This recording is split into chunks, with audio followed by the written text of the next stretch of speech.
আমার আড়ালে আমার স্বামীও আমার অফিস কলিগ মিস নেহা দুজন প্রেম করছে। তখন যেন আমি আকাশ থেকে পড়লাম।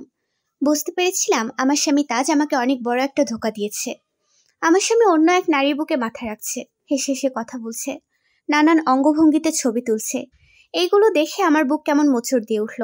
রাগ হলো, ঘৃণা হলো, বুক চিয়ে কান্না আসতে লাগলো। স্বাভাবিক থাকতেই পারছিলাম না আমি। কিছুক্ষণ আগে এক অচেনা নাম্বার থেকে কিছু ছবি আর ভিডিও এসেছিল। আমি প্রথমে পাত্তা দিইনি। পরে যখন মেসেঞ্জারে ঢুকে সব দেখলাম, মাথা হ্যাং হয়ে গেল। কি বলবো বুঝতে পারছিলাম না। হাত পা কাঁপতে লাগলো, গলা শুকিয়ে গেল। মনে হচ্ছিল অদৃশ্য কোনো সত্তা আমার বুকে ছুরি দিয়ে জোরে জোরে আঘাত করছিল। দরজায় কড়া নাড়ার শব্দ পেলাম। ফোনটা হাত থেকে রাখলাম। দরজা খুলে দেখলাম তাজ এসেছে। রাগ হলো, কিছু বললাম না। নির্লিপ্তভাবে চলে এলাম রুমে, কোনো কথা বললাম না। তাজ বাথরুম থেকে ফ্রেশ হয়ে এলো। খাবার দাও রিমি, বেশ ক্ষুধা লেগেছে আমার। টেবিলে খাবার দেয়া আছে, খেয়ে নাও। তুমি খাবে না? আমার গলা দিয়ে আজকে খাবার নামবে না, তুমি খেয়ে নাও। ওকে। তাজ বেশ বদলে গেছে। আগের মতো আর কেয়ার করে না আমার। কিছু বলে এড়িয়ে চলে। এই যে এখন আমি খেলাম না, আগের তাজ হলে কোনো না কোনো উপায়ে আমাকে খাইয়ে দিত। সে ইন্টার থেকে প্রেম আমার তার সাথে, 5 বছরের প্রেম, আর 4 বছরের সংসার। এত স্বপ্ন, এত কিছু সে ধূলিসাৎ করে দিল। কি না করেছি তার জন্য। আর এখন সে আমাকে সবচেয়ে বড় ধোকাটা দিল। রাত তখন 2:52। চোখে ঘুম নেই, নিঃশব্দে কেঁদে চলেছি। আমার পাশের মানুষটা কিছুক্ষণ আগে আমাকে ভোগ করে ঘুমিয়ে গেছে। কি শান্তির ঘুম তার। হঠাৎ ডুকরে কেঁদে উঠলাম। আমার কান্নার শব্দে সে জেগে উঠল, গালি দিয়ে বলল, এই মরার মতো কান্দ কেন? কি হয়েছে? কি মরছে? বাসায় আইসে শান্তি নাই, রোজ রোজ নতুন নাটক শুরু হয়। আমি তাকে কিছু বললাম না। নিজের মতো কান্না করতে লাগলাম। সে আর সহ্য করতে পারল না। চুলের মুঠি ধরে ঠাস ঠাস করে 2টা থাপ্পড় দিয়ে চুপ করাতে বলল, না হলে আরো পেটাবে। এতে কান্নার গতি আরো বেড়ে গেল। সে আমাকে একটা লাথি মারে। আলনা থেকে একটা শার্ট নিয়ে পড়তে পড়তে বাসা থেকে বেরিয়ে গেল। আমি সারা রাত সেখানে বসেই কান্না করতে লাগলাম। ফজরের আজান হলো, বিছানা ছাড়লাম। গোসল দিয়ে নামাজ আদায় করে টানা 2 ঘন্টা কোরআন পড়লাম। একটু শান্তি অনুভব হলো। ঘুম ঘুম পেল, বিছানায় গায়ে লিয়ে দিলাম। কখন ঘুমালাম খেয়াল নেই। হঠাৎ মাথায় জোরে আঘাত পাওয়ায় জেগে উঠলাম। তাজ আমার চুলের মুঠি ধরে বারবার টানছে, আমাকে চড় মেরে বলল, এই ফকিরের মেয়ে, আমার অফিসের টাইম হয়েছে আর তুই পইরা পইরা ঘুমাস। আমার নাস্তা কই? আমি কিছু বললাম না। এইটা ওর রোজকার কাহিনী। একবেলা না একবেলা আমাকে মারতেই হবে, না হলে ওর পেটের ভাত হজম হয় না। আমি শান্ত গলায় বললাম, আমার শরীর ভালো না, তাই বানাইনি, বাইরে খেয়ে নিও। সে আমার দিকে কঠিন চোখে তাকালো। কোমর থেকে বেল্ট খুলে আমাকে 2টা বাড়ি দিয়ে বলল, তোর মতো বান্দি আমার ঘরে রাইখা লাভ কি, যদি কপালে খাওন না জোটে? এই তুই অফিসে যাস নাই কেন? ভালো লাগতেছে না। সে চুল হাতে নিয়ে বলল, এখন অফিসে যাবি, নাইলে মারতে মারতে আজকে তোরে মাইরাই ফেলবো। কেন? আমি অফিসে গেলে তোর প্রেম করতে অসুবিধা হয় না? কি কর সেইগুলা? তুই কিন্তু মাথা গরম করতাছস ফকিরের বাচ্চা। তুই কি? তুই তো কুত্তার বাচ্চা। আমার অফিস কলিগের সাথে প্রেম করিস, তুই কি ভাবছিলি? কিছু জানি না আমি? আমার কথায় তেতে উঠল তাজ। অনবরত গালি দিতে দিতে বারবার বেল্ট দিয়ে মারতে থাকে। আমি সহ্য করতে না পেরে অজ্ঞান হয়ে যাই। আমাকে বেডরুমে তালা বন্ধ করে ফ্ল্যাটেও তালা লাগায়। চলে যায় পার্কে নেহার সাথে দেখা করতে। জান, আমরা বিয়ে করব কবে? তাজ হাসি মাখা মুখে বলে, ওই ফকিরের বাচ্চা সব জেনে গেছে, আর বেশি দিন না যান, 15 দিন পরেই বিয়ে করে নিব তোমাকে। তোমার বউ রাজি হবে তো? রাজি হবে না মানে? আমার আগে কথা বলার সাহসও কেন ওর বাপদাদা 14 গোষ্ঠীরও নাই। আচ্ছা বেশ। 4 বছরে একটা বাচ্চাও দিতে পারলো না ওই অপয়াকে রেখে আমি কি করব? তুমি তো আমার ঘরের লক্ষ্মী সোনা। ইস, এভাবে বলো না, লজ্জা লাগে আমার। আচ্ছা, আমরা ঘুরতে এসেও ওই ফালতু মেয়ের কথা কেন বলছি? চলো ওই দিক থেকে ঘুরে আসি। তাজ মাথা দোলায়। দুজনে হাঁটতে হাঁটতে গল্প করছে আর হাসছে। জ্ঞান ফিরে দেখলাম দুপুর 2টা বাজে। অবাক হলাম। এতক্ষণ ধরে সেন্সলেস ছিলাম আমি। উঠে বসবো তার শক্তিও নেই আমার শরীরে। যেখানে যেখানে বেল্ট দিয়ে আঘাত করা হয়েছিল জায়গাগুলো রক্তের ছোপ ছোপ দাগ বসে গেছে। আবার চেষ্টা করলাম উঠে বসার, তবে পারলাম না। মাথা ঘুরতে লাগলো। পেটে প্রচন্ড ক্ষুধা লেগেছে। মনে হচ্ছে পেটের নাড়ি ভুড়ি সব উল্টে আসবে। সেই কাল রাত থেকে না খেয়ে আছি। কষ্ট করে উঠলাম। 1 পা 2 পা হেঁটে হেঁটে গেলাম ওয়াশরুমে। পেট পুড়ে পানি খেলাম, তাও গা গুলাচ্ছে। কিছু ভাবতে পারলাম না। ক্ষুধার যন্ত্রণা এতটাই তীব্র ছিল, পরক্ষণেই মনে পড়লো তাজ পরশুদিন আমার জন্য কেক আর বিস্কুট এনেছিল অনেকগুলো। আস্তে আস্তে গেলাম খাটের পেছনের ডয়ারের কাছে। সেখানে 2 প্যাকেট বিস্কুট আর 3টা কেকের প্যাকেট পেলাম। সবগুলোই খেলাম। এখন একটু শান্তি অনুভব হচ্ছে, কিন্তু আমি এখন তালাবদ্ধ। এখান থেকে বের হওয়ার রাস্তা খুঁজতে হবে, কিন্তু কিভাবে? আমার ফোনের কথা মনে হলো। গিয়ে দেখি ফোনেরও চার্জ শেষ, অফ হয়ে আছে। চার্জে দিলাম ফোন। চোখ গেল আমার আর তাজের প্রথম দেখা করা ছবিটার দিকে। তখনের আমি আর এখনের আমির বেশ তফাৎ আছে। তখন অনেকটাই ছোট ছিলাম। তাজ কি কেয়ারিং ছিল, আর এখন আমাকে ছাড়তে পারলেই সে বাঁচে। কি করব বুঝে উঠতে পারছিলাম না। ফোন চার্জ হতেই দেখি ঘড়িতে 3টা বাজে। কল লাগালাম শাশুড়ির কাছে। আমি জানি তিনি আমাকে সাপোর্ট করবেন না, তাও চেষ্টা করলাম। আমার শাশুড়ি আসিয়া বেগম কল রিসিভ করলেন না। আবার দিলাম। 3বার রিং হওয়ার পর তিনি ধরলেন। হ্যালো, কি ব্যাপার? কল দিছো কেন আমারে? আম্মা, আম্মা, আপনার পোলা অন্য এক মায়ের সাথে প্রেম করতেছে আম্মা। ওই মায়ের জন্য আমারে মারছে, ঘরে বন্দি করে রাখছে, জানো, বাইর হইতে পারি না। তোমার ফোনটা কাইরে নিল না, এইটা তো উচিত ছিল। শুনো, আমার বিরক্ত করো না, এইটা তুঙ্গ ব্যাপার। আর যদি একবার কল দিয়ে আমার পোলার নামে বিচার দিছো, তোমার খবর আছে। আমার শাশুড়ি মুখের ওপর ফোন কেটে দিল। আমি ডুকরে উঠলাম। আমার জন্য কি তার একটুও মায়া হলো না? সেও তো একজন নারী, আমার স্বামীর মা। চাইলে পারতেন তিনি আমার স্বামীকে শাসন করতে, কিন্তু তিনি উল্টো আমাকে কথা শোনালেন। আমি জানি উনি ওনার ছেলেকে এখন বিচার দিবেন, তাই ফোনটা অফ করলাম। একটা জায়গায় লুকিয়ে রাখলাম, কারণ আমি জানি সে এসেই প্রথমে আমার ফোন ভাঙবে, তারপর আমাকে মারবে। এই ফোনটার মতো দেখতে সেম আরও একটা ফোন আছে আমার, তবে ওটা নষ্ট। কিন্তু তাজ জানে না, ওকে জানাইনি, সেটাই কাজে লাগলো। আমি ওই ফোনটা বাহির করে বালিশের নিচে রাখলাম। তাজ আর নেহা দুজন সারাদিন অনেক ঘুরলো। ঘোরা শেষে নেহা বলল, শোনো, এখন বাসায় যাই। আজ তো আর অফিসে যাওয়া হলো না। ঠিক বলেছ। আচ্ছা চলো, আমি তোমাকে বাসা অবধি ছেড়ে দিয়ে আসি, তারপর আমিও বাসায় যাব। তখন তাজের ফোনে কল আসে। নাম্বারটা তার মায়ের। জান, 1 মিনিট, আম্মু কল করেছে, আমি একটু কথা বলে নেই, তারপর যাব। নেহা সম্মতি দেয়। তাজ ফোন রিসিভ করতেই তাজের মা আসিয়া তাকে সব বলে দেয়। পারলে 2-1টা মিথ্যা বাড়িয়ে বলেন। তাজের মাথা প্রচণ্ড গরম হয়, রেগে গিয়ে বলে, মা তুমি চিন্তা করো না, ওই বাচ্চা তোমাকে অপমান করেছে, আমি বুঝাবো এর ঝাল কতটুকু।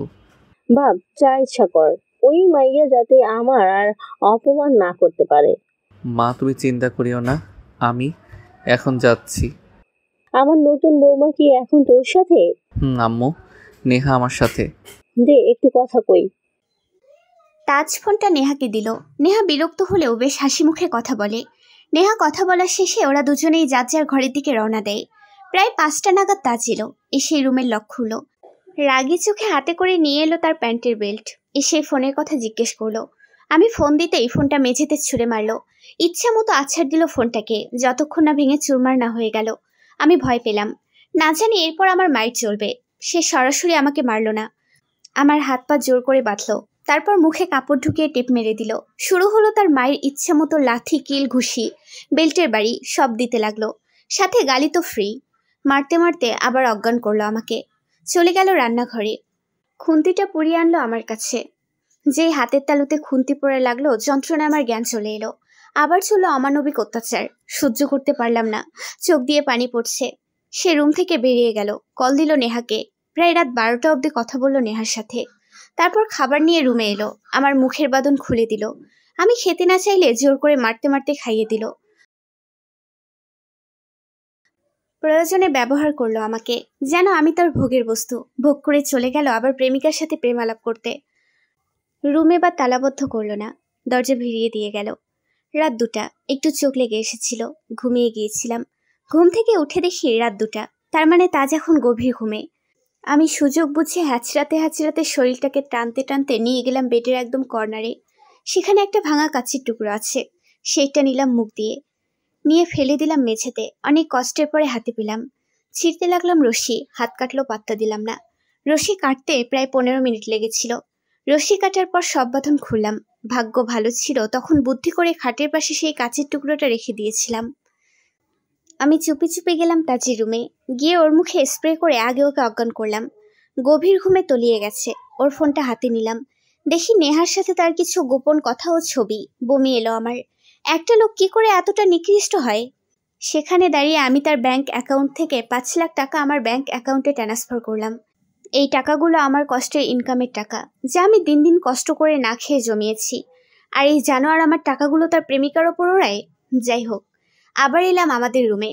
আমার আর তাজের সমস্ত স্মৃতি জড়িত যত ছবি, কাপড় আর যত কিছু আছে সব একত্র করলাম। রান্নাঘর থেকে কেরোসিন এনে সব পোড়া দিলাম। আমি চাই না আমার অস্তিত্ব এ বাসায় আর থাকুক। যে আমার না, তার এক ছিটে ফোটা জিনিসও আমার জন্য হারাম। একটা ছোট লাগেজ নিলাম, আমার প্রয়োজনীয় সকল জিনিস সেটাতে নিলাম। আর অত্যাচার সহ্য করব না, অনেক হয়েছে। ঘড়িতে দেখলাম 4টা বাজে। যা করার জলদি করতে হবে। রান্নাঘরে গেলাম, ফ্রিজ থেকে গরুর মাংস নিয়ে গরম করে ভাত খেলাম। খাওয়া শেষ করে ফের রুমে আসলাম। সুন্দর একটা জামদানি 3 পিস পরলাম। হালকা সাজে সাজালাম নিজেকে। ওর রুমে গিয়ে ফার্স্টে ওর ফোনটা ভাঙলাম, তারপর সিমগুলো গুঁড়া করলাম। রুম থেকে বেরিয়ে তার রুমে তালা দিলাম। সব ব্যাগপত্র বের করে ফ্ল্যাটেও তালা দিলাম। বিল্ডিং থেকে নামতেই দেখলাম দারোয়ান চাচা গভীর ঘুমে আচ্ছন্ন। বেরিয়ে পড়লাম রাস্তায়, চলমান বাবার বাড়ির উদ্দেশ্যে। চারিদিকে আজানের ধ্বনি। তখনই বাবার বাড়ির সামনে এসে পৌঁছালাম। তাজের বাড়ি আর আমাদের বাড়ির দূরত্ব বেশি না, 1 ঘন্টার রাস্তা।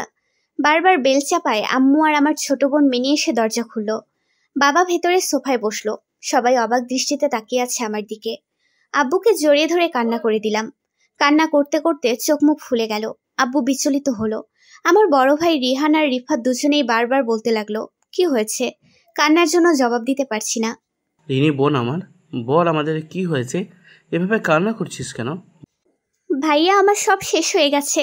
আমি সব হারিয়ে ফেলেছি ভাইয়া। খুলে বল, সব আমাদের না হলে কি করে বুঝবো মা? আমি সব বললাম। ভাইয়া, ভাবি, আব্বু, আম্মু, মিনি সবাই অবাক। বিশ্বাস হচ্ছে না তাদের এত ভালো ছেলে এমন করতে পারলো। আমি তাদের আঘাতের চিহ্ন দেখালাম, যতটুকু দেখানো যায়। তাজ আর নেহার সকল কর্মকাণ্ড দেখালাম তাদের। আব্বু আমাকে জড়িয়ে ধরে কান্না করে দিল। মারে, নিজের পায়ে নিজে কুড়োল মারলি। কতবার তোকে বলেছিলাম ঠান্ডা মাথায় ভেবে দেখ, আজকালকার সব ছেলে এক হয় না। শুনলি না আমার কথা? বারবার বলেছিলাম ওই লম্ফটার সাথে কোনো সম্পর্ক রাখিস না, শুনিসনি আমার কথা? এখন বসছিলাম। তোরা চুপ করবি? কি শুরু করেছিস? মাত্র এসেছে মেয়েটা, কি করা যায় সকালে দেখা যাবে।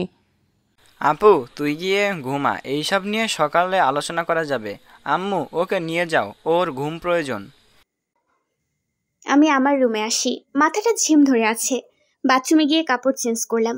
রুমে এসে আম্মুর কোলে মাথা দিয়ে ঘুমালাম। এখন একটু শান্তি লাগছে।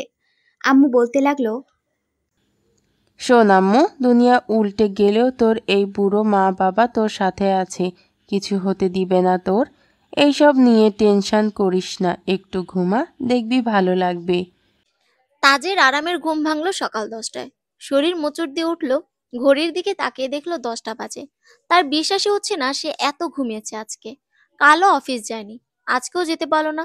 না জানি তার বেয়াদ্দব বস তাকে কত কথা শোনাবে কল দিয়ে। তাজের ফোনের কথা মনে পড়তেই এদিক সেদিক ফোন খুঁজতে লাগলো, কিন্তু পেল না। বিছানা থেকে নিচে নামতেই কাচের টুকরো লেগে পা কেটে গেল। পায়ের দিকে তাকাতেই দেখলো ফোন ভেঙে চুরমার হয়ে মেঝেতে পড়ে আছে। অবাক হলো, ছুটে রুমের বাহিরে যাওয়ার চেষ্টা করলো, তবে কাজ হলো না।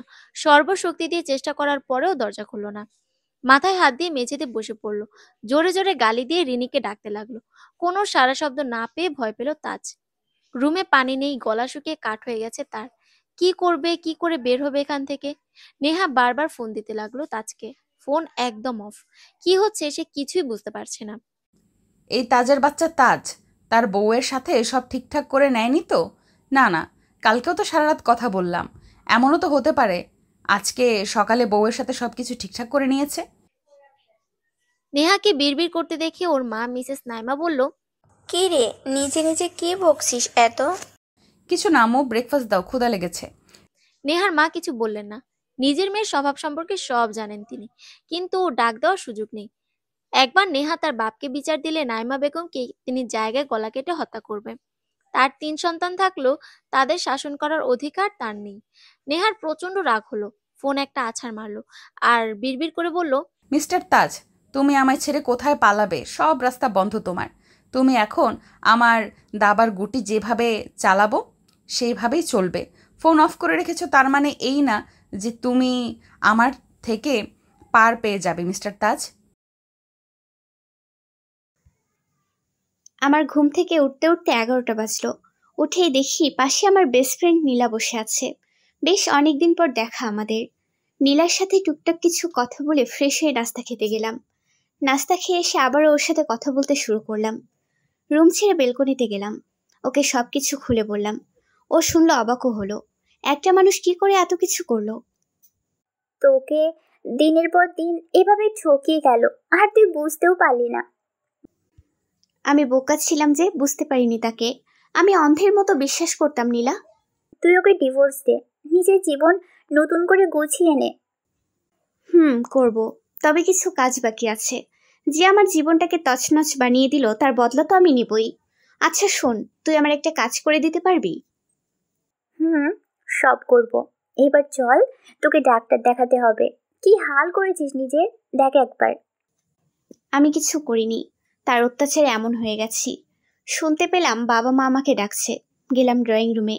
আব্বু আর বড় ভাইয়ারা রেডি হয়ে কোথাও যাচ্ছে। জিজ্ঞেস করে জানতে পারলাম ওরা তাজের নামে মামলা করতে যাবে।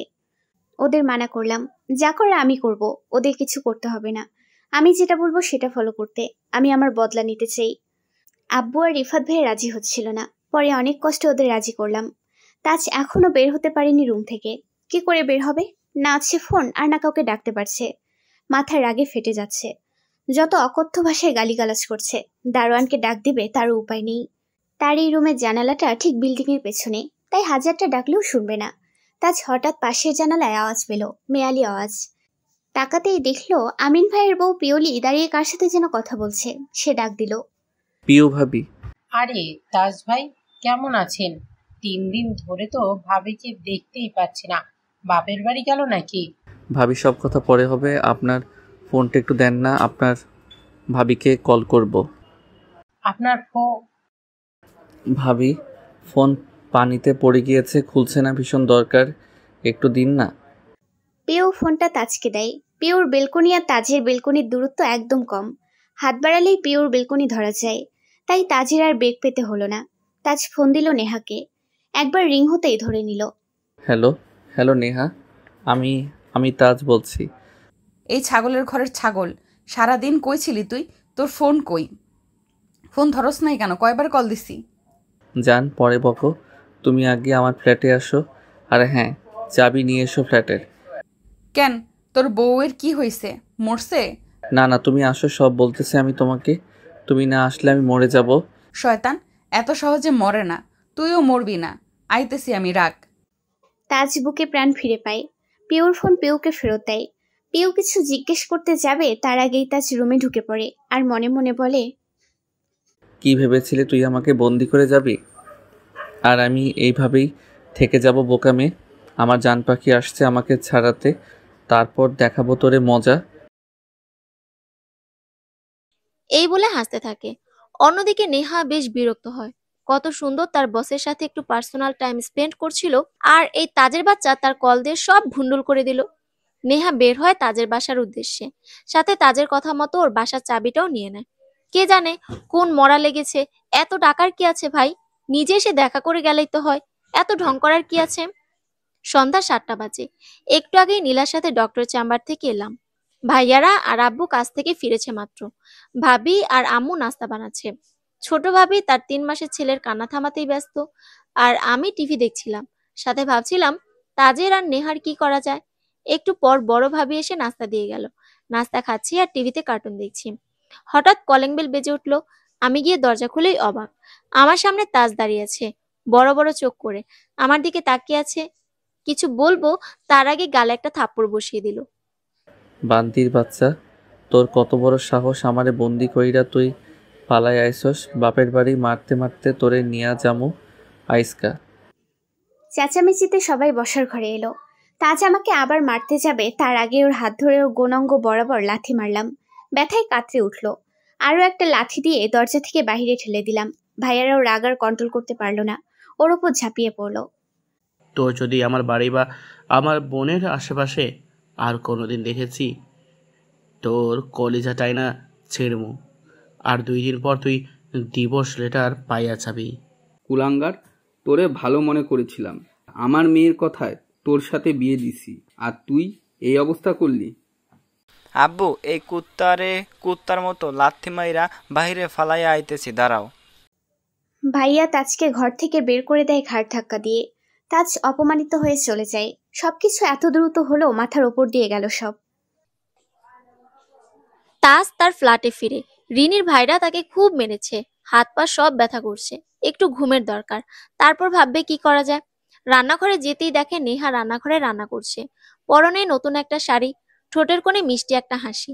এইটাই তো চেয়েছিল সে, নেহা তার ঘরে এইভাবে মিষ্টি একটা বউ হয়ে থাকবে। আরে তুমি এসেছো, কখন এলে?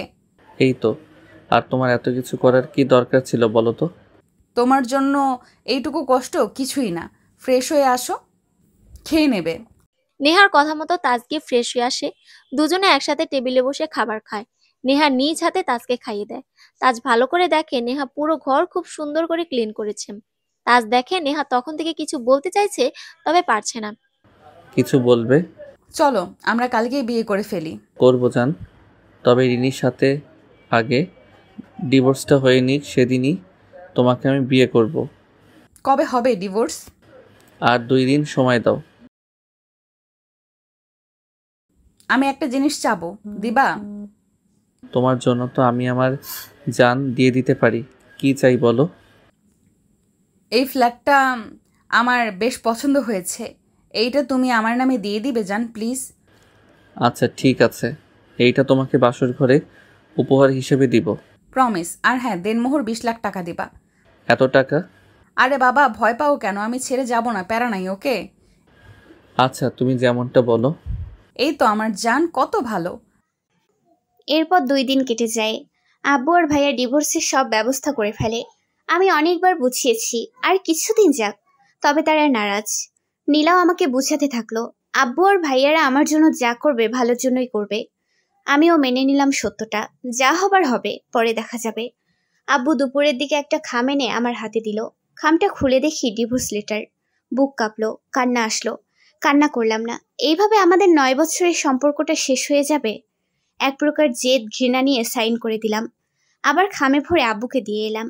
বাহিরে গুটি গুটি বৃষ্টি, তার ওপর আজ শুক্রবার। সবসময় তাজে বৃষ্টির দিনে আমার হাতে খিচুড়ি খেতে বায়না ধরতো। যতক্ষণ না খিচুড়ি পেত আমার পিছু ছাড়ার কোনো নামগন্ধও ছিল না। জানালার ধারে বসে বসে এইসব ভাবছিলাম, তখনই নীলা আসে। কি রে, মন খারাপ?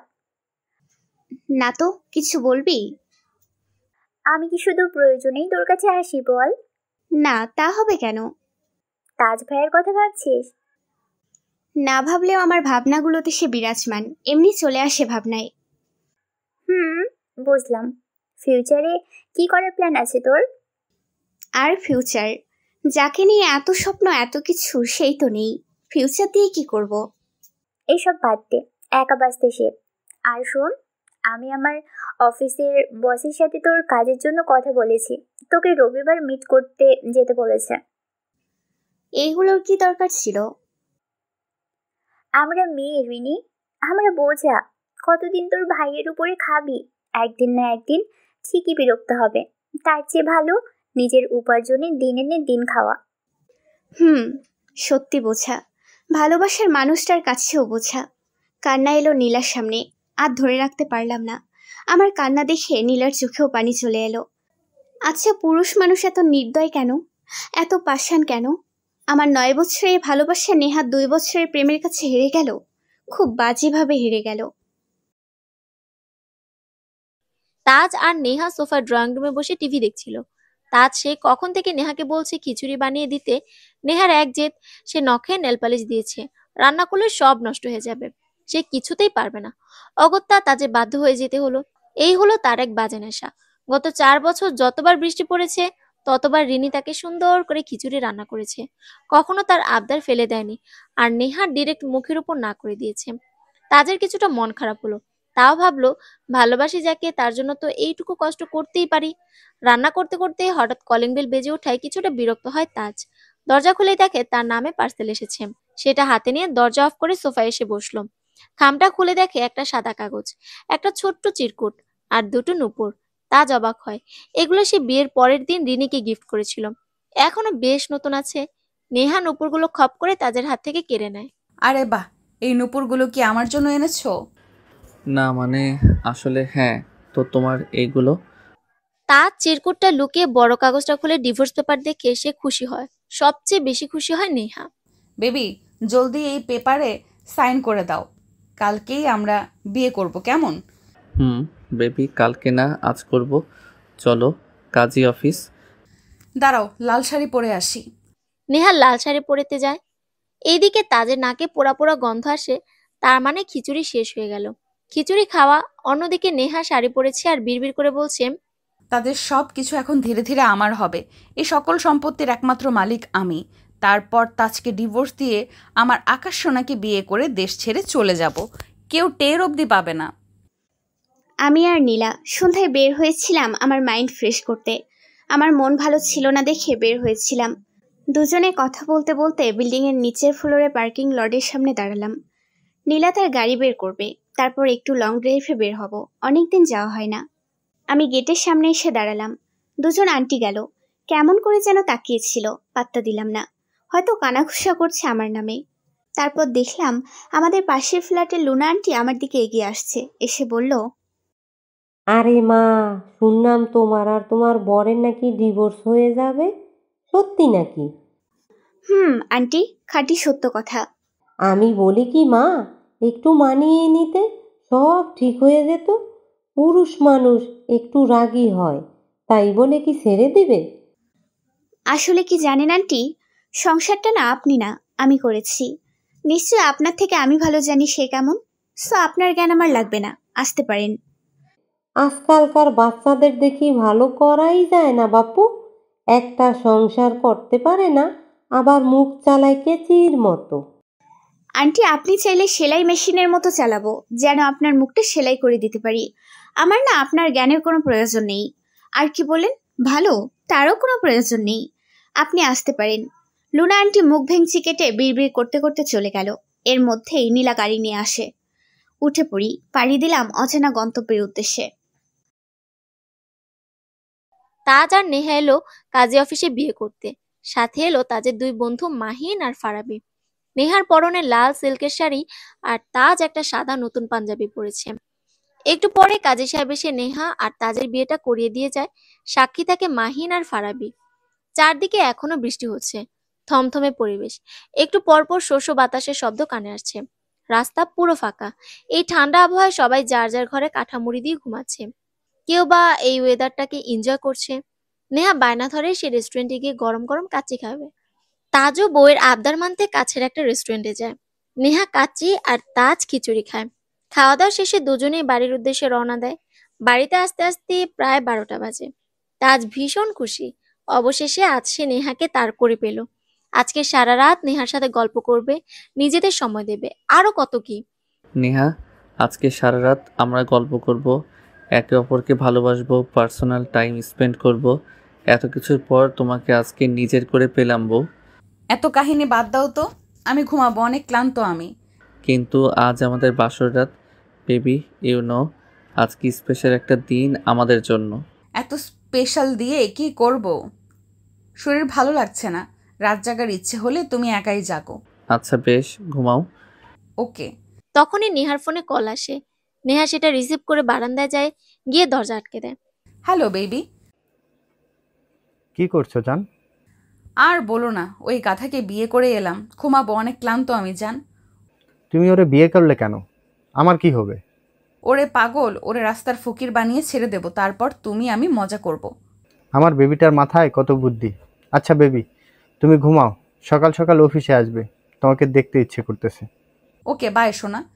নেহা কল কেটে রুমের মধ্যে প্রবেশ করে। তার জিজ্ঞাসু গলায় বলে, কে ফোন করেছে? আর বলো না মা, টেনশন করছিল তাই ফোন দিয়েছে। আমাকেও দিতে, একটু কথা বলতাম। কালকে বলো, এখন ঘুমাবো। মা ফোন দিয়েছে নাকি অন্য কেউ? কি বলতে চাইছো তুমি? সন্দেহ করছো আমাকে? মা একটু আগে আমাকে ফোন করেছিল, কারণ তোমার ফোন ব্যস্ত ছিল। কে ফোন করেছে সত্যি করে বলো। লিমা ফোন করেছিল, তোমাকে বলিনি, যদি রাগ করো। আজব, তোমার ফ্রেন্ড তোমাকে কল করতেই পারে, তার জন্য আমি রাগ করব কেন? আচ্ছা সরি, এরপর থেকে এই ভুল আর হবে না। এখন একটু ঘুমাই। তাজকে কথা বলার সুযোগ না দিয়ে নেহা অপর পাশ ফিরে ঘুমিয়ে পড়ে। তাজ অবাক হয়, এটা কি আগের নেহা যে তার জন্য পাগল ছিল? সবসময় বলতো বিয়ের পরে এটা করব, ওইটা করব, এখন সে নিজেই বিরক্ত হচ্ছে। তাজের বেশ খারাপ লাগলো। বাসর রাত নিয়ে কত ইচ্ছা ছিল তার, নেহা সব ভুন্ডুল করে দিল। 2 দিন পর সকাল সকাল বেরিয়ে পড়লাম আগের অফিসের উদ্দেশ্যে। এখান থেকে বেশ অনেকটাই দূরে, রিক্সা দিয়ে চলে গেলাম।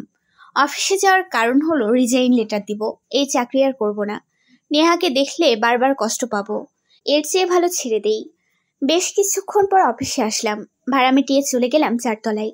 গিয়ে দেখলাম বস মাত্র এসেছেন। এই মানুষটাকে দিয়ে আমার জীবনের ধ্বংসের পথ নেমেছে, আর এখনো ধ্বংস হচ্ছেই। May I come in sir? আরে রিনি যে, এসো এসো, কি দরকার বলো। এই নিন রিজাইন লেটার, আমি আর এই চাকরি করব না। কেন? আশা করি আপনার কানে সবই পৌঁছেছে, কিছু অজানা নেই। সো এই চাকরি আমি করব না, সরি। ওকে, কুল কুল, বসো, চা আনতে বলছি। সুন্দর করে বসে কথা বলো। আমি দাঁড়ালাম না, লেটার দিয়ে বেরিয়ে পড়লাম। কেউ পেছন থেকে ডাক দিল, ঘুরে দেখলাম নেহা। কি খবর সতীন? সরি মিস নেহা, আমি কারো সতীন নই, আপনার ভুল ধারণা। কালকে তোমার বরকে আমি বিয়ে করেছি, তাহলে তো তুমি আমার সতীন হলে রিনি। আমি আর তোমার সো কল্ড বর মিস্টার তাস ডিভোর্স পেপারে সাইন করে দিয়েছি। কিছুদিন বাদে ডিভোর্সও হয়ে যাবে, সো আমাকে সতীন ডাকতে আসবে না। তাও তুমি আমার সতীন? কি বলতো নেহা, কুকুরের খাওয়া এটু খাবারে আমি মুখ দিই না, ঠিক তেমনি তোর চুষে খাওয়া ওই রেদওয়ান সাদিক তাজকেও আমি ছুঁয়ে তো দূরের কথা, চোখ দিয়েও দেখব না। তোর জিভ তো ধারালো কেচির মতো চলছে, থামার নামই নেই। থামবে না, নেক্সট টাইম আমার সাথে লাগতে আসবি না, বাই। আমি বেরিয়ে গেলাম অফিস থেকে। যার জন্য চাকরি ছাড়া তার সাথেই দেখা হয়ে গেল। এইসব কুকুরের সাথে কথা বলা বা দেখা করার আমার কোনো ইন্টারেস্ট নেই। নেহার মতো কত কত মেয়ে হাজার হাজার সংসার ভাঙছে রোজ, এদের উচিত শিক্ষা দেয়া যেত। হঠাৎ নীলার ফোন এলো, জলদি তার অফিসে যেতে হবে, তার বস অভ্রর সাথে দেখা করতে। উনি ডেকে পাঠিয়েছেন, দেরি না করে চলে গেলাম। রিক্সা এসে থামলো 5 তলা এক বিল্ডিং এর সামনে। দরজার সামনে নীলা দাঁড়ানো। নীলা জলদি করে নিয়ে গেল 3 তলায় স্যারের ক্যাবিনে। দরজায় সুন্দর করে স্যারের নেম প্লেটটা ঝুলছে, আভিয়ান সিকদার অভ্র। বেশ সুন্দর নাম, যেমন সুন্দর তেমন সুদর্শন। স্যার, আসতে পারি? আরে নীল, এসো। স্যার, ওর কথাই আপনাকে বলেছিলাম। এই হলো আমার ফ্রেন্ড তাপসী জাহান রিনি। আসসালামু আলাইকুম রিনি। ওয়ালাইকুম আসসালাম স্যার। স্যার, আমি কি যেতে পারি? যাও, আর এই ফাইল দুটো নিয়ে যাও, 1 ঘন্টার মধ্যে কমপ্লিট করে দেবে। Okay sir. নীলা চলে যায়। স্যার কিছুক্ষণ চুপ থেকে বলতে শুরু করেন, দেখুন মিস রিনি, আমি আপনার সম্পর্কে সব জানি এবং শুনেছি, আর আপনার সব বায়োডাটা প্লাস ভিডিও আমি দেখেছি। আপনার শিক্ষাগত যোগ্যতা প্লাস কাজের অভিজ্ঞতা আমার বেশ পছন্দ হয়েছে। আমি এই চাকরির জন্য আপনাকে রাখতে চাই। ওকে স্যার, কখন থেকে আসবো? কাল থেকে এসো। আর এই নাও joining letter. Best of luck miss Rini. Thank you sir. এইবার আমি আসি স্যার। আমি কেবিন থেকে বের হয়ে চলে গেলাম নীলার সাথে দেখা করতে বাড়িতে গিয়ে লম্বা শাওয়ার নিয়ে দিলাম ঘুম ভাঙলে দেখি সকাল 5টা বাজে। চারদিকে ভোরের আলো ফুটে গেছে অনেক আগেই, পাখিদের কিচিরমিচিরও শুরু হয়ে গেছে। বিছানা ছেড়ে উঠলাম, মুখ ধুয়ে কিচেনে গিয়ে দেখি আমার 2 ভাবি রান্না করছেন, হয়তো সকালের নাস্তা রেডি করছে। বড় ভাবি জিজ্ঞেস করলো, কি ব্যাপার রিনি, এত জলদি উঠে গেলে যে? আজকে শরীর খারাপ লাগছে নাকি?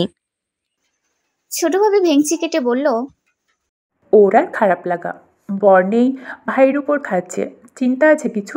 সারা দিন খাওয়া ছাড়া। আলফা, ও আমাদের ননদ হয়, ছোট বোনের মতো, ওর সাথে এভাবে কথা বলতে পারিস না। বোনরা ছাই, যত সব আদিক্ষেতা। আমাদের বর কষ্ট করে রোজগার করে, আর এই মহারানী কিনা ঘাড়ে বসে খাবে। আলফা, সকাল সকাল কি শুরু করলি? এইটা ওর ভাইয়ের বাড়ি, যখন ইচ্ছে আসবে থাকবে খাবে।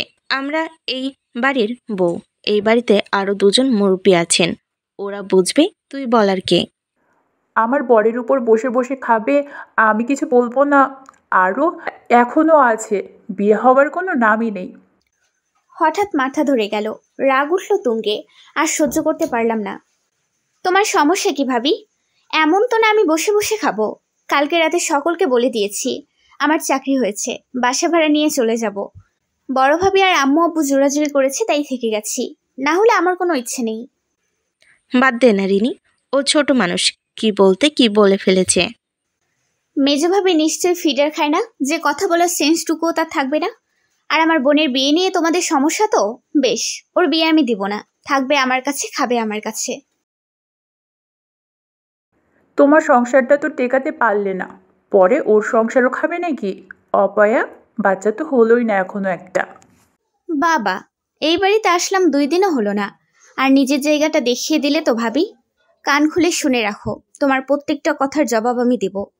রান্নাঘর থেকে চলে এলাম রুমে, দাঁড়ালাম আয়নার সামনে। আমি কি সত্যি এতটা খারাপ অপয়া? আচ্ছা, ওরা যে মানুষকে এত কষ্ট দিয়ে কথা বলে, ক্ষত বিক্ষত করে কথা দিয়ে, তারা কি একবারও ভাবে না আমাদের কেমন লাগে? ভেতর থেকে কষ্টে দুমড়ে মুচড়ে যাই। আমার স্বামীর সংসার টেকেনি, তাতে তো আমার দোষ নেই, আমি কিছু করিনি। সব রকমভাবে পুরো জান দিয়ে তাকে ভালোবাসার চেষ্টা করেছি, আর দিন শেষে কি পেলাম? ধোকা আর ধোকা। প্রিয় মানুষের করা আঘাতগুলো কত যে তিক্ততায় ভরপুর থাকে, যে সহ্য করেছে সে বোঝে। প্রতি সেকেন্ডে মরে গিয়েও বেঁচে থাকতে হয়। এই সমাজ বড্ড নিষ্ঠুর, কিছু হলেই না জেনে মেয়েদের সব দোষ হয়ে যায়। স্বামীর চরিত্র খারাপ, এতে স্ত্রীর দোষ, কারণ স্ত্রী আটকে রাখতে পারলে তো স্বামী বাহিরে যেত না। তবে এই নিষ্ঠুরতম সমাজকেই কেই বা বোঝাবে, এতে স্ত্রীর কোনো দোষ নেই, বরং স্বামী বেছে নেয় পরকীয়াকে, দ্বিতীয় জনকেই সে বেস্ট মনে করে। ঘরের বউ তার কাছে অখাদ্য, আর বাহিরের প্রেমিকা কাচ্চির মতো। আধো আধো ঘুম চোখে বিছানায় হাতড়াতে থাকে তাজ, তবে কাঙ্ক্ষিত মানুষটি পাশে না পেয়ে ভ্রুযুগল কুঁচকে ওঠে তার। চোখ খুলে উঠে বসে, পাশে তো নেহা নেই, গেল কই? ঘড়ির দিকে তাকিয়ে দেখে অলরেডি 9টা বাজে। অফিসে যাওয়ার জন্য হাতে মাত্র 1 ঘন্টা আছে। বারান্দা থেকে হালকা হাসি আর ফিসফিসের শব্দ আসছে। তাজ সেদিকে এগিয়ে যায়। বারান্দায় গিয়ে দেখে নেহা কারোর সাথে হেসে হেসে কারোর সাথে কথা বলছে। তাজের উপস্থিতি টের পেয়ে চমকে যায়। কি ব্যাপার, কার সাথে কথা বলছো আর কাকেই বা জান ডাকছো? আসলে জান জান বলেছিলাম, হচ্ছে আমার ফ্রেন্ড জানভি আছে না, ওকেই তো সবাই শর্টকাটে জান বলে ডাকে। 9টা বাজে, তুমি আমাকে ডাকোনি কেন? জানভি কল দিয়েছিল তো, কথা বলতে বলতে আর খেয়াল নেই। নাস্তা রেডি করো, আমি অফিসে যাব। ওকে, ফ্রেশ হয়ে আসো। নেহা তার আর তাজের জন্য নাস্তা রেডি করে নিজেও ফ্রেশ হতে যায়। তারপর দুজন একসাথে নাস্তা করে বেরিয়ে পড়ে অফিসের উদ্দেশ্যে। নেহার অফিস কাছেই, তাজের অফিস কিছুটা দূরে। তাজ নেহাকে অফিসে নামিয়ে দিয়ে নিজে চলে যায় তার অফিসে। অন্যদিকে নেহা এসেই চলে যায় বসের রুমে। আকাশ নেহাকে দেখে খুশি হয়। হে বেব, কেমন আছো? কেমন চলছে নতুন সংসার? আর বলো না, ওই খাটরির সাথে একদিনেই অবস্থা শেষ। সকালে কি ধরে ফেলেছিল নাকি সবকিছু? আরে না, আমি ম্যানেজ করেছি। আর শোনো, এত ঘন ঘন কল দিও না, সন্দেহ করবে তো। এমনিতেই 2বার বেঁচেছি, আর কত? ওকে, বাসায় গিয়ে কথা বলবা না। আমার সাথে অফিসে তো কথা হবেই, বাট কষ্ট হবে আমার জানটার সাথে কথা না বললে। হেই, এত ইমোশনাল হওয়ার কিছু নেই, আমি ডেস্কে যাই, অনেক কাজ আছে, বাই। নেহা নিজের কাজে চলে যায়। ওকে আমি এত বছর পর খুঁজে পেয়েছি, এত জলদি হারাতে চাই না। যে করেই হোক সব ম্যানেজ করো, নতুন করে হারাতে পারবো না ওকে আমি। আমার চাই মানে চাই, at any cost, understand? Sir কারোর সাথে খুব রেগে গিয়ে কথাগুলো বলছিল। আমি স্যারের কেবিনের সামনে দাঁড়িয়েছিলাম। ফাইল দুটো জমা দেওয়ার জন্য কথাগুলো শুনে থমকে গেলাম। হায়রে পুরুষ, কেউ ভালোবাসা পাওয়ার জন্য কাতরায়, আর কেউ পেয়েও পাটি ঠেলে দেয়। আর বেশি কিছু না ভেবে কেবিনে প্রবেশ করলাম। স্যার মনোযোগ দিয়ে ল্যাপটপে কিছু একটা দেখছে। আমার দিকে না তাকিয়েই বলল, কিছু বলবে জান্নাত? স্যার ফাইল দুটো সাইন করে দিন। আর স্যার, জাপানিজ ক্লায়েন্টের সাথে একটু পরে মিটিংয়ে বসতে হবে, ওরা এলো বলে। ওকে, মিটিং রুম রেডি করো, আর ক্যান্টিনের থেকে খেয়ে নিও।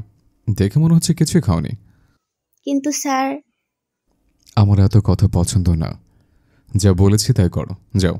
আর হ্যাঁ, সব কাজ টাইমলি করবে, কারোর সাথে গসিপ করে টাইম ওয়েস্ট করবে না। আমার পছন্দ না টাইম ওয়েস্ট করা। Okay sir. স্যারের কেবিন থেকে বের হয়ে আসলাম। উনি দেখে কিভাবে বুঝলো আমি কিছু খাইনি? কি রে জেব্রা, কি ভাবছিস? আবার জেব্রা ডাকছিস কেন? ও মা, তুই তো জেব্রার মতোই লম্বা। শাকচুন্নি, একটু লম্বা বলে জেব্রা ডাকবি? পান্ডা কোথাকার। জেব্রা। এই, তোর মুখ শুকনো শুকনো লাগছে কেন? সকালে কিছু খাসনি? সব খুলে বললাম নীলাকে। চল, আগে কিছু খেয়ে নিবি, ওদের ব্যবস্থা পরে করা যাবে। আমি আর নীলা মিলে চলে গেলাম ক্যান্টিনে। এর মধ্যে দেখতে দেখতে 3টা মাস কেটে যায়। আমার আর তাজের ডিভোর্সের ডেট আজকে। খুব জলদি ঘুম থেকে উঠে রেডি হলাম। কোনো কিছুই ভালো লাগছে না, থরথর করে হাত পা কাঁপছে। যেই মানুষটা একদিন আমাকে ছুঁয়ে বলেছিল সে সারা জীবনের জন্য আমার হয়ে থাকবে, আর আজ সেই মানুষটাকেই চিরকালের জন্য বিদায় জানাতে হবে। আব্বু খুব তাড়া দিল, নাস্তা করে জলদি কোর্টে যেতে হবে। আমি, আব্বু, বড় ভাবি আর ভাইয়ারা যাব। বড় ভাবি সবাইকে নাস্তা করতে দিল। ছোট ভাবি টেবিলে বসতে বসতে বলল, তা সত্যি কি বরকে ছেড়ে দিবে? সংসারটা তো টেকাতে পারলে না। দেখো, মেয়েদের একটু মানিয়ে নিতে হয়, এত জিদ্দি হলে হয় না। দেখো ভাবি, ভুলেও আমার পার্সোনাল লাইফে ইন্টারফেয়ার করতে এসো না। আর হ্যাঁ, কার সাথে মানিয়ে নিতে বলছো? অমন একটা বাটপাড়ির সাথে? তোমার স্বামী যদি এমন হতো তবে বুঝতে। সবসময় একটু কম বলার আর কম বোঝার চেষ্টা করবে, এটাই তোমার জন্য ভালো। তুমি কি আমাদের অপমান করছো রিনি? অপমানিত হতে আসলে তো অপমান করবই। আমি তোমাকে আগেই বলেছি, আমার ব্যাপারে কিছু বলতে এসো না, মুখটা কম করে চালাও। আমি রাগ দেখিয়ে হনহন করে চলে এলাম। হাতে ব্যাগটা নিয়ে বাসা থেকে বেরিয়ে পড়লাম। আব্বু আর ভাইয়াদের বললাম তারা যেন সঠিক সময়ে আদালতে চলে যায়। নিচে নেমেই দেখি নীলা তার গাড়ি নিয়ে ওয়েট করছে আমার জন্য। ওর গাড়িতে উঠতেই নীলা জিজ্ঞেস করলো, কি রে জেব্রা, এত জলদি বের হলি? আর বলিস না, ছোটভাবে আজকেও এক কথা নিয়ে ঘ্যানো ঘ্যানো শুরু করেছে, তাই খাবার টেবিল ছেড়ে রাগ করে চলে এলাম। আচ্ছা, এই ছোট ভাবি তোর পিছনে লেগে কি মজা পাই রে? আমি নিজেও জানি না, ভাবি সব সমস্যা আমাকে নিয়ে। আচ্ছা, মন খারাপ করিস না, আদালতে যাওয়ার এখনো অনেক টাইম বাকি। চল একটা জায়গায় যাই। কোথায় যাব? গেলেই দেখতে পারবি।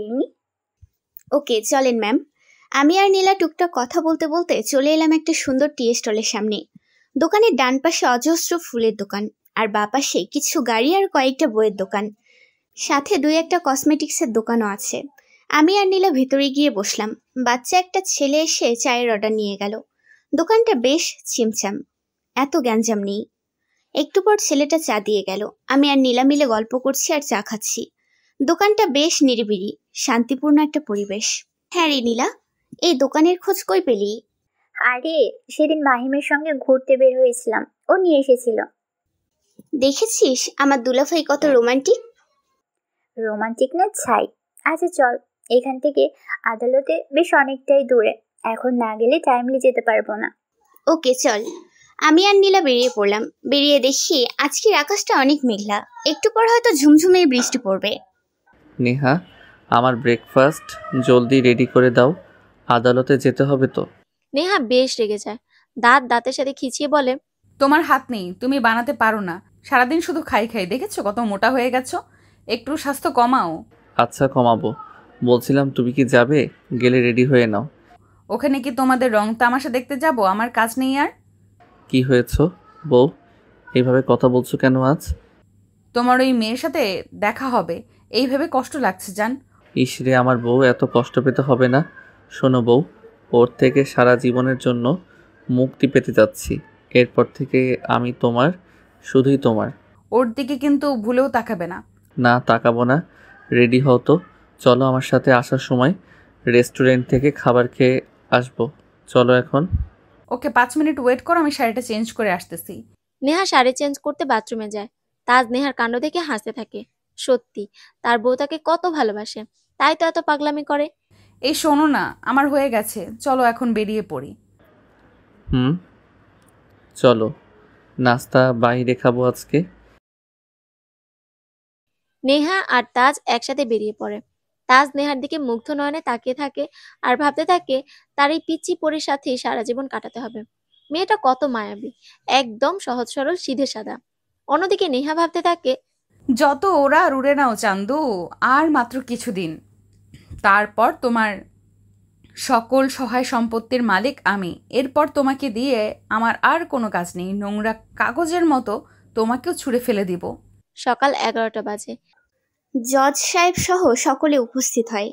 আমার ওপর পাশে তাজ আর তার স্ত্রী আর উকিল, আর আমার পাশে আব্বু, ভাইয়ারা আর নীলা।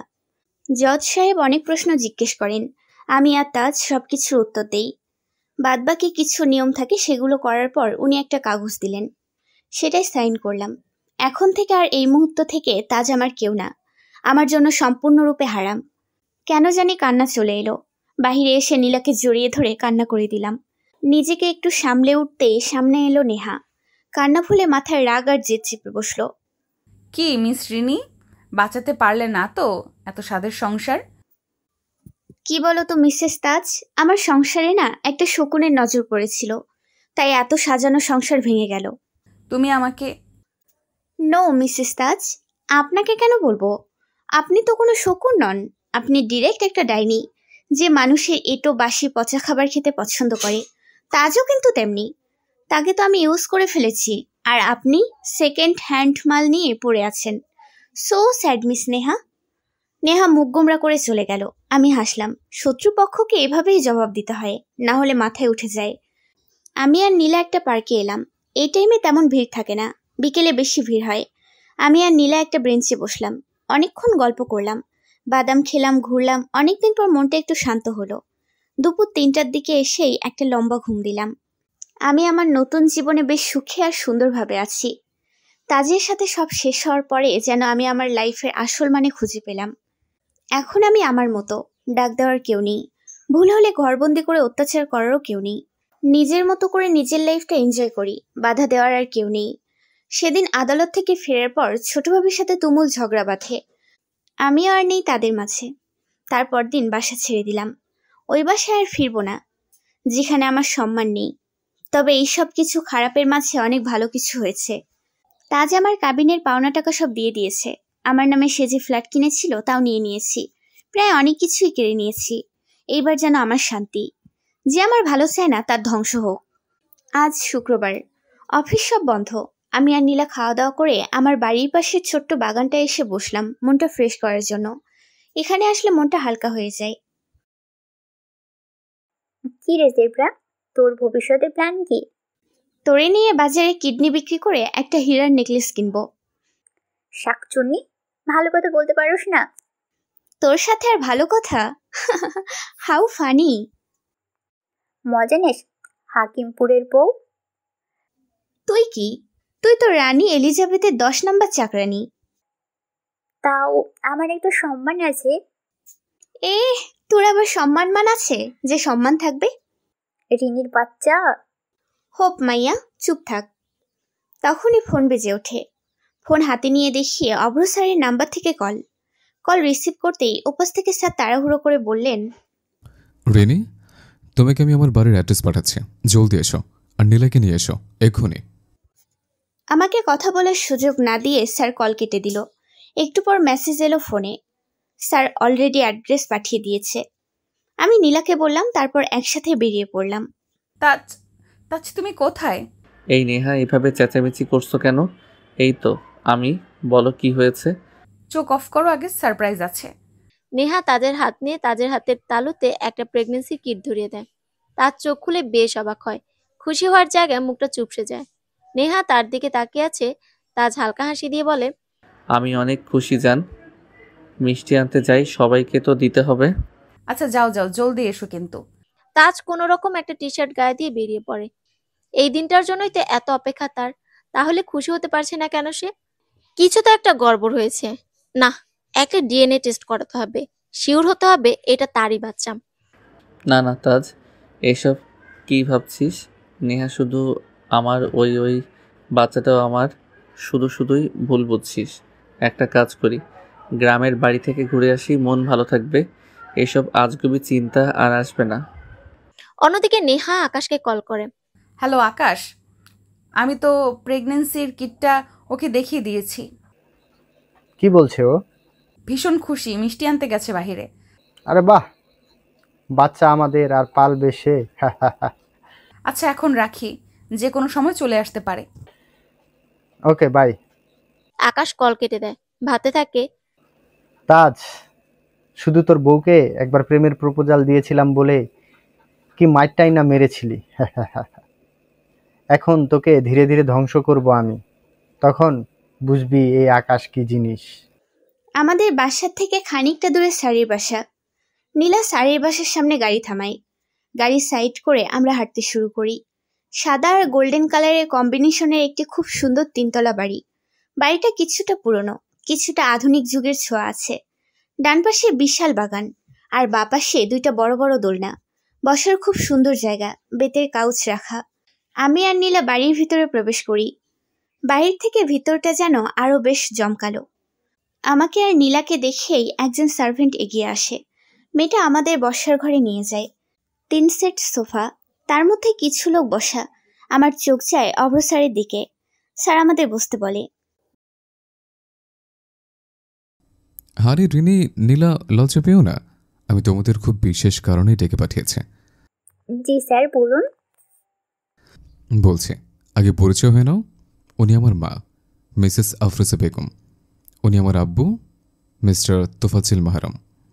আর উনি আমার বড় ভাই, মিস্টার আবেদ জুনায়েদ। আর আমার ছোট ভাই আমর ইশতিয়াক আসেন। জি। আচ্ছা, আমি তোমাদের আসল কারণটা বলি। রিনি, তোমার বোন মুনিয়া তাসকিন মিনেকে আমার ছোট ভাই আসেন খুব পছন্দ করে। আমি চাই তাদের বিয়ে দিতে, যদি তোমার বোন বা তোমার পরিবার রাজি থাকে তো। স্যার, আমি শুধু জানতে চাই আশিন ভাই ওকে সত্যিই ভালোবাসি কিনা।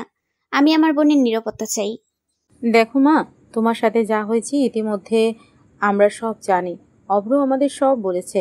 আমি সব জেনে শুনে তোমার বোন মিনির সাথে আমার ছেলের বিয়ে দিতে চাইছি। আশিন, আমি তোমার মুখ থেকে শুনতে চাই, যদি আমার বোনকে তুমি বিয়ে করো তবে নিরাপত্তা দিতে পারবে তো? ওর নিরাপদ গ্যারান্টি আমি আপনাকে দিলাম আপু। আমি ওকে আমার সব দিয়ে প্রোটেকশন দেওয়ার চেষ্টা করব। এমন কিছু হবে না। তোমার এই দুর্বল লজিকে কাজ হবে না। আসি আমি। নীলা, চল। প্লিজ মা, একবার ভেবে দেখো। দেখুন আন্টি, আপনি ভাববেন না আপনার এত টাকা দেখে আমি গলে যাব। আমার কাছে আপনার ছেলের ভালোবাসার ঠুনকো দুর্বল মনে হচ্ছে। আমি এত সস্তা লজিকে তো আপনার ছেলের সাথে আমার বোনের বিয়ে দিব না। আমি আর নীলা বেরিয়ে আসলাম। আর যাই হোক, আমার বোনের সাথে যেন আমার মতো কিছু না হয়। 1 মাস পর, এর মাঝে অনেকদিন কেটে যায়। অভ্র স্যারের ভাই আশিন অনেকভাবে বোঝাতে চেয়েছে সে মিনিকে প্রচুর ভালোবাসে, কান্নাও করেছে অনেকদিন। আমি আর অমত করিনি। মিনি আর আশিনের বিয়েটা ঠিক করা হয়। মিনি আর আশিনের আকদ হবে 1 সপ্তাহ পর, আর তাদের হাতে তুলে দেবে আরো 7 মাস পর। মিনি এইচএসসি পরীক্ষা শেষ হলে তুলে দেবে। আমি খুশি, কারণ আমার বোন খুশি। ঘড়ির দিকে তাকিয়ে দেখি সকাল 10টা বাজে। সেই সকাল 8টায় ঘুম থেকে উঠেছি, এখনো কিছু খাওয়া হয়নি। রেডি হচ্ছিলাম আব্বুর বাসায় যাব বলে। মিনি কল দিয়ে জরুরি তলব দিয়েছে, এখনই যেতে হবে, তাই আর দেরি করলাম না। বাসায় দরজায় দাঁড়িয়ে কলিং বেল চাপলাম। দরজা খুলল অভ্র স্যারের মা। বেশ অবাক হলাম, এই টাইমে এরা এখানে? কি, হয়তো বিয়ের ব্যাপারে কিছু বলতে এসেছে। ঘরে প্রবেশ করে দেখি মিনি আশিনের পাশে লাজুক চেহারা নিয়ে বসে আছে। আমাকে স্যারের মা ডাক দিলেন, আমাকে তার পাশে বসালেন। অনেকক্ষণ আমার দিকে তাকিয়ে থেকে মুচকি হেসে বললেন, দেখো মা, আমি তোমার মায়ের মতো। তোমাকে একটা কথা বলতে চাই, রাখবে? জি আন্টি, বলুন। আমি তোমার আন্টি না, শাশুড়ি হতে চাই। কি বলছেন আন্টি? এইসব কিভাবে সম্ভব? আর আপনি আমার অতীত সম্পর্কে সব জানেন, এইভাবে বলতে পারেন না। দেখো মা, আমি চাই তোমার একটা গুছানো সংসার থাকুক। আমি তোমার অতীত সব জানি, কিন্তু মা, অতীত নিয়ে বসে থাকলে তো হবে না। আমি চাই তুমি নতুন করে স্বপ্ন দেখো, এগিয়ে যাও। আন্টি, ডোন্ট মাইন্ড, এগিয়ে যাওয়ার প্রচুর পথ আছে। তাহলে বিয়েকেই কেন? কারণ এটা আমার ইচ্ছে। অব্রকে আমার পছন্দ, আর তাকে আমার বিয়ে দিতে হবে। তুমি আমার কোনো কথাই শোনো না কিন্তু রিনি, কিন্তু এইটা আমার শুনতেই হবে। আমি চাই তোর সুন্দর একটা ভবিষ্যৎ হোক মা, আর অমত করিস না। বেশ, তোমরা খুশি তো আমি খুশি। আমি রুমে গেলাম। ঠিক হলো আজ রাত 9টায় আমাদের বিয়ে হবে। আমি কিছু বললাম না। ফোন করলাম নীলাকে। নীলাকে সব খুলে বলার পরও ও খুশি। আমি চাই না দ্বিতীয়বার আমার খুশির জন্য তাদের মুখের হাসি নষ্ট হোক। সবকিছুর মাঝেই ভাবতে লাগলাম, তাজকে ভুলবো কি করে? আমার সকল কিছুই তো ওকে ঘিরে ছিল। 2 দিন বাদে অন্য কারো বউ হব, সেও তো এখন অন্য কারো বর। আল্লাহ যা করেন হয়তো ভালোর জন্যই করে, আমার এইটুকু বিশ্বাস আছে। আর যাই হোক, ওকে ভোলা আমার জন্য সহজ হয়ে যাবে। তাজ ঘুম থেকে উঠে দেখে অফিসের টাইম অলরেডি চলে গেছে। নেহা পাশে অঘরে ঘুমাচ্ছে। তাজ বিছানা ছেড়ে ওয়াশরুমে গিয়ে ফ্রেশ হয়ে আসে। কিচেনে গিয়ে নাস্তা রেডি করে ডাকতে আসে নেহাকে। তাজের চোখ যায় সাইড টেবিলের উপর, যেখানে নেহার ফোন রাখা। তাজ হাতে ফোনটা তুলে নেয়। একজন কল দিতে আছে তো দিচ্ছে। স্ক্রিনে স্পষ্ট নাম জলজল করছে, আকাশ বেবি। তাজ কিছুটা অবাক হয়, বিস্ময়ের চোখে তাকিয়ে থাকে।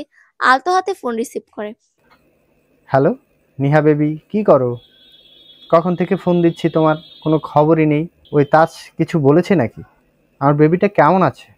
Hello Neha, hello hello. তাজ খট করে ফোন কেটে দেয়। এইটা কি হলো? আর আকাশ বেবি মানে? তাহলে নেহা তাকে এতদিন ঠকাচ্ছিল? তাজ নিজেকে কিছুটা শান্ত করে ধীর পায়ে বেলকনিতে যায়। আকাশের দিকে তাকিয়ে ভাবতে থাকে, একটা মানুষ কিভাবে এত বাজেভাবে ঠকাতে পারে। আমি ভাবতে পারিনি কখনো এইভাবে ঠকে যাব দিনের পর দিন। ঠকানোর একটা লিমিট থাকে, শেষে কিনা অন্যের বাচ্চাকে নিজের বলে চালিয়ে দিল। তাজ রুমে গিয়ে নেহাকে ডাকে। নেহাকে ফ্রেশ করিয়ে খাইয়ে দেয়। নেহা রেডি হও, ব্লাড টেস্ট করাতে যেতে হবে এখন। কেন? কেন মানে? ডাক্তার বলেছিল, ভুলে গেছো নাকি? আরও কিছু টেস্ট করাতে হবে। ও আচ্ছা, ঠিক আছে, আমি যাচ্ছি। নেহা রেডি হতে যায়। একটু পর দুজনেই বেরিয়ে পড়ে। রাত 8:30। অব্র স্যারের মা আমাকে একটা গাঢ় মেরুন রঙের একটা লেহেঙ্গা দিয়ে যায়। ছোটভাবে আর বড়ভাবে রেডি করিয়ে দেয়। আমাকে ড্রয়িং রুমে নিয়ে যাওয়া হয়। বসানো হয় অব্র স্যারের পাশে। মানুষটা গম্ভীর মুখ করে বসে আছে, ভয়ে বুক কাঁপছে। উনি কি রাজি নন এই বিয়েতে? একটু পর কাজী সাহেব আসে বিয়ে পড়াতে। বিয়ে পড়ানো শেষ করে খাওয়া দাওয়া করতে করতে বেশ খানিকটা দেরি হয়। আমাকে নিয়ে অব্র স্যারের বাসায় রওনা হয় 12টার দিকে। গাড়িতে উঠতেই ঘুমিয়ে পড়ি। শরীর মন দুইটাই ক্লান্ত। চোখ খুলে দেখি অব্র স্যারের বাসার সামনে গাড়ি দাঁড় করানো। আমি আর অব্র স্যার একসাথে গাড়ি থেকে নামি।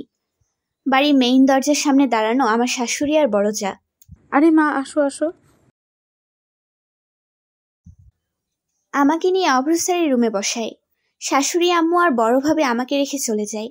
একটু পর স্যার আসে রুমে। রেনি, ঘুমিয়ে পড়ো, অনেক ক্লান্ত আমি, কাল কথা বলবো। আর হ্যাঁ, কদিন অফিসে যেতে হবে না, আর আশ্বিনের আকতের পর একবারে যাও। আচ্ছা।